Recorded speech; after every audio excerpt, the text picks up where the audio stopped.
नमस्कार साथियों, मेरे YouTube चैनल पर शिक्षा विभाग से संबंधित नवीनतम अपडेट्स पाने के लिए सब्सक्राइब कीजिए, बेल आइकन को प्रेस कीजिए और ऑल नोटिफिकेशन को ऑन करके रखें, जिससे नवीनतम अपडेट्स आपके मोबाइल पर तुरंत मिल सके। साथियों, वार्षिक परीक्षा सत्र 2021-22 के वार्षिक परीक्षा परिणाम जारी करने के लिए परिणाम के जो नियम है वह मूल्यांकन नियम और कक्षा क्रमोन्नति के नियम 2021-22 जारी हुए हैं और इसी के साथ ही इन परीक्षाओं के लिए अंक विभाजन जो कि सत्र 21-22 के लिए कक्षा 1, 2, 3, 4, 6, 7, 9 और 11 के लिए क्या क्या होंगे और कक्षा के क्रमोन्नति के नियम क्या है और अंक विभाजन क्या है, इन सभी चीज़ों की जानकारी आज के इस वीडियो के अंदर है। तो आप वीडियो को शुरू से अंत तक जरूर देखें और यदि आप हमारे चैनल पर नए हैं तो चैनल को सब्सक्राइब करके रखें, जिससे कि इस प्रकार के अपडेट जो कि हम आपके लिए बना के आते हैं वह आपको सबसे पहले प्राप्त हो। साथियों, छाया दर्पण के ऊपर जो स्माइल असेसमेंट टैब दे रखा है उसके अंदर आप देखेंगे तो यहाँ पे जो कक्षा के बच्चों हैं और बच्चों के जो हाफ ईयरली और एनुअल एग्ज़ाम के अंदर जो उनके फर्स्ट टेस्ट है और सेकंड टेस्ट और इसी के साथ ही जो मार्क्स का डिस्ट्रीब्यूशन है वह कुछ इस प्रकार से रहेगा। आप एक ही क्लास का यहाँ पे नोट कर ले। कक्षा 1 से 5 है, रिटर्न 30 नंबर का है, ओरल 18 नंबर का है, पोर्टफोलियो 12 नंबर का है, टोटल यहाँ पे 60 नंबर का है हाफ ईयरली में। और यहाँ दे रखा है आपके पास में कक्षा 6 और 7 के लिए रिटर्न आपके पास में 42 नंबर का है, ओरल 6 नंबर का है, पोर्टफोलियो 12 नंबर का है, टोटल 60 नंबर का है। कक्षा 9 के लिए रिटर्न आपके जो 48 नंबर का है, पोर्टफोलियो 12 नंबर का है और टोटल यहाँ पे 60 नंबर का है और रिटर्न आपके पास में यहाँ पे 14। और इसी के साथ ही यहाँ देखिए आप कक्षा जो 11 दे रखिए नॉन प्रैक्टिकल में और इसके अंदर जो अभी जो मार्क्स का डिस्ट्रीब्यूशन रहेगा वह कुछ इस प्रकार से रहेगा। यहाँ पे रिटर्न है 48 नंबर का है, पोर्टफोलियो 12 नंबर का है, टोटल यहाँ पे 60 नंबर के हैं। जो 11 में है कक्षा 11 और जो नॉर्मल है बिल्कुल उनके लिए रिटर्न 34 नंबर का है, पोर्टफोलियो 12 नंबर का है, प्रैक्टिकल 14 नंबर के हैं और टोटल यहाँ पे 60 नंबर हो जाएंगे। और जो प्रैक्टिकल है स्पेशल उसके अंदर यहाँ दे रखा है अपने पास में पोर्टफोलियो 12 नंबर का है, प्रैक्टिकल 34 नंबर के हैं और टोटल आपके पास में 60 नंबर का है। इसी प्रकार वार्षिक परीक्षा का देख लें यहाँ पे कक्षा 1 से 4 के लिए।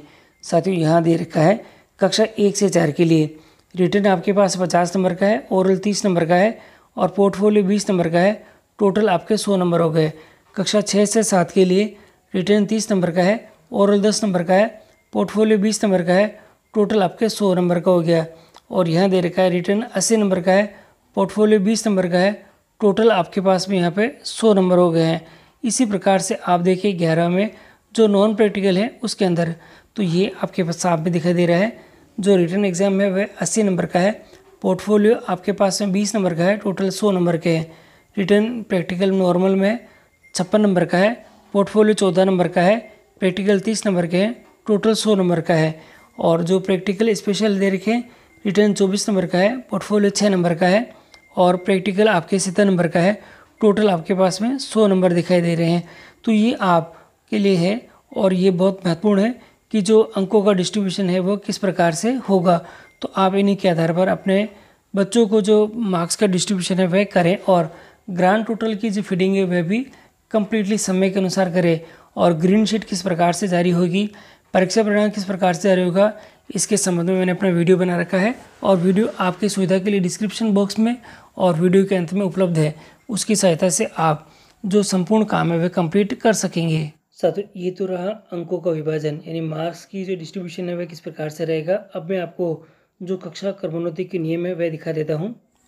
साथियों सत्र 2021-22 के लिए कक्षा क्रमोन्नति के नियम जारी हो चुके हैं और इसके अंदर जो पहला जो नियम है उत्तीर्णता नियम और इसके अंदर जो पहला बिंदु है वह इस प्रकार से है। विद्यार्थियों को उनकी 2 सामयिक परीक्षाओं अर्धवार्षिक और वार्षिक परीक्षा के प्राप्तांकों के योग को मिलाकर एक सामयिक परीक्षा अर्धवार्षिक वार्षिक परीक्षा के प्राप्तांकों के योग को मिलाकर नियमानुसार उत्तीर्ण किया जाएगा। कक्षा 9 और 11 में साथियों वही परीक्षार्थी कक्षा 9 उत्तीर्ण का अधिकारी माना जाएगा जिसने प्रत्येक विषय में पूर्णांक के लिए न्यूनतम 36% अंक प्राप्त किए हो। साथियों थोड़ा ध्यान रखिएगा, कक्षा 9 और 11 में और यहाँ दे रखा है परंतु वार्षिक परीक्षा में विद्यार्थी को प्रत्येक विषय में न्यूनतम 20% अंक प्राप्त करने में अनिवार्य है। तो ये सबसे महत्वपूर्ण है, थोड़ा आप इसके बारे में ध्यान रखिएगा। दूसरा जो बिंदु है वह इस प्रकार से है, जिन विषयों में सैद्धांतिक और प्रायोगिक परीक्षाएं होती है उनमें अलग अलग उत्तीर्ण होना आवश्यक है। प्रायोगिक परीक्षा में कोई कृपांक अंक दे नहीं होंगे। और तीसरा बिंदु दे रखा है, दोनों परखों का योग अर्धवार्षिक तथा वार्षिक परीक्षा के प्राप्तांकों का योग यदि भिन्न में हो तो उन्हें अलग से साथियों अगले पूर्णांक में परिवर्तित किया जाएगा। साथियों पॉइंटों में हो तो आपको जो राउंड फिगर का जो नियम होता है उसके अकॉर्डिंग आप राउंड फिगर इसको कर सकते हैं। और यहाँ दे रखा है, यदि कोई विद्यार्थी सत्र के बीच में किसी ऐसे विद्यालय से आकर प्रवेश लेता है जहाँ सामयिक परख नहीं होती है तो ऐसे विद्यार्थियों के लिए विद्यालय स्तर पर समिति बनाकर एक लिखित सामयिक परख आयोजित कर एक परख अर्धवार्षिक और वार्षिक परीक्षा के आधार पर परिणाम घोषित किया जाएगा। अगला बिंदु दे रखा है, अंतिम परीक्षा परिणाम उन्हीं विद्यार्थियों को घोषित होगा जिन्होंने कम से कम एक सामयिक परख और एक वार्षिक परीक्षा तथा अर्धवार्षिक परीक्षा तथा वार्षिक परीक्षा दी हो। तो ये बहुत महत्वपूर्ण लाइन है साथियों। यहाँ दे रखा है कम से कम एक सामयिक परीक्षा, साथियों एक सामयिक परीक्षा और वार्षिक परीक्षा, और अथवा में दे रखा है अर्धवार्षिक या वार्षिक परीक्षा, दोनों में से जो भी उसने करा है तो उसे ही उत्तीर्ण माना जाएगा।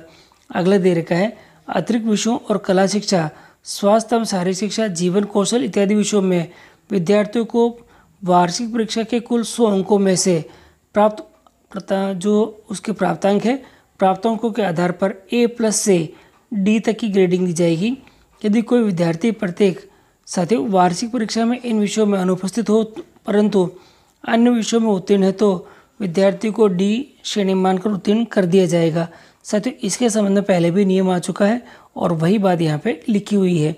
और आगे दे रखा है, राज्य सरकार द्वारा नवक्रमोन्नत विद्यालयों और माध्यमिक शिक्षा बोर्ड राजस्थान द्वारा आयोजित माध्यमिक परीक्षा की मूल परीक्षा पूरक परीक्षा का परिणाम विलंब से घोषित होने के कारण विद्यार्थियों को नियमानुसार प्रवेश लेने से पूर्व जो परख और परीक्षा हो चुकी हो उन विद्यार्थियों को परीक्षा परिणाम शेष रही परीक्षाओं के पूर्णांकों के योग के आधार पर घोषित किया जाएगा। और यहाँ दे रखा है, भारतीय स्टेट ओपन स्कूल जयपुर तथा राष्ट्रीय मुक्त जो विद्यालय शिक्षा संस्थान भारत सरकार से कक्षा 10 उत्तीर्ण कर विलंब से प्रवेश लेने वाले का परीक्षा परिणाम अर्धवार्षिक परीक्षा और वार्षिक परीक्षा के पूर्णांक के आधार पर ही घोषित किया जाएगा। तो आप इसके बारे में थोड़ा सा नोटेड रखें। और अब आता है सबसे महत्वपूर्ण बिंदु है, रुग्णता प्रमाण पत्र प्रस्तुत करना। यदि कोई विद्यार्थी कक्षा 9 और 11 अपनी रुग्णता के कारण किसी सामयिक परीक्षा अथवा अर्धवार्षिक परीक्षा में सम्मिलित होने की स्थिति में नहीं रहा हो तो उसे उक्त परीक्षा प्रारंभ होने की तिथि से 1 सप्ताह की समयावधि में रुग्णता प्रमाण पत्र प्रस्तुत करना अनिवार्य है। और यहाँ दे रखा है, यदि कोई विद्यार्थी अंतिम वार्षिक परीक्षा में स्वास्थ्य कारणों से सम्मिलित नहीं हो सका है तो वह उक्त परीक्षा प्रारंभ होने की तिथि से 1 सप्ताह की समयावधि में रुग्णता का प्रमाण पत्र प्रस्तुत कर पुनः परीक्षा में बैठ सकेगा। तो ये थोड़ा नोटेड रखें आप। अब आता है कृपांक, यानी जो ग्रेस नंबर है उसके लिए। और इसमें पहला बिंदु दे रखा है, कृपांक के लिए विद्यार्थी का आचरण एवं व्यवहार उस सत्र में अंतिम जो उत्तम है वह होना चाहिए और अधिकतम 2 विषयों में कृपांक दिए जा सकते हैं।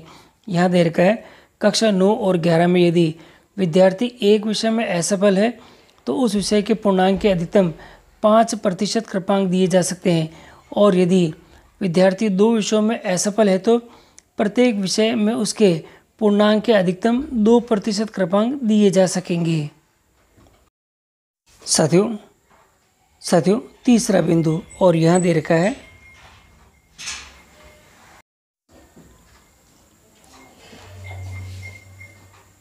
साथियों ये तीसरा बिंदु इस प्रकार से है, रुग्णता की छूट का लाभ प्राप्त करने वाले विषय में कृपांक दे नहीं होंगे और उस विषय में उत्तीर्ण होने पर विद्यार्थी अन्य विषयों के कृपांक प्राप्त करने का अधिकारी होगा। अब आता है श्रेणी का निर्धारण।